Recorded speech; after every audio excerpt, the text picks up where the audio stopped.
to be able to identify credible and reliable sources of information, specifically online. Tonight, Fox 4's Shari Armstrong is going to the experts to show you what you can do if you're not sure of what you're reading is the real deal.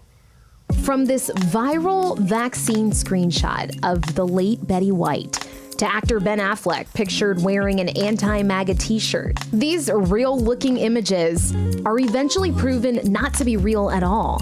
White's agent said she did not get a COVID-19 vaccine booster days before she died.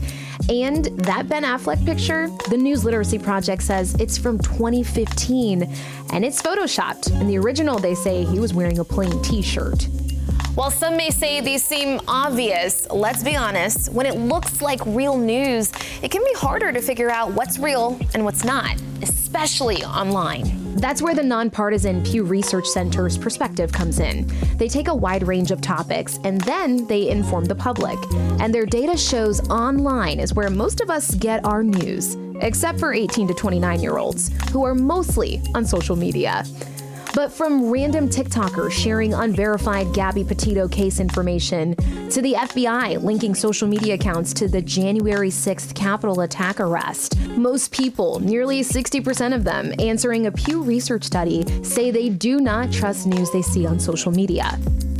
But let's pause here. We spend so much time on sites like Facebook and Instagram, bombarded with information. Think about the last time you were online. It's always a little weird when you realize how things you think about or even mention in conversation suddenly pop up in your feed. But that is thanks to algorithms. Think of a calculator and follow me. The Pew Research Center describes these calculations. Basically, a computer figuring out, quote, instructions for solving a problem or completing a task. That can be anything from a step-by-step recipe to figuring out who you match with on a dating app. And they tie right into what you see when you're scrolling online. Companies that want your eyeballs for advertising are very sophisticated at running algorithms at what they think you might like to see so that their site is stickier so that you stay there and perhaps respond to the advertising. And FGCU journalism professor Lynn Milner tells me that same calculation could even impact the type of news you see in your feed. But when it becomes a problem is when it keeps you in a filter bubble, when you're only getting, seeing information that conforms with your worldview. So how do you know what's real? You really don't. How do you know that you can trust? I don't know.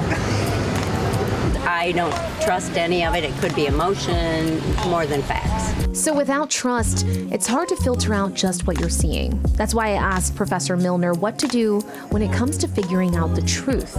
Break out of your filter bubble. Milner says check multiple information sources and not just your go-tos.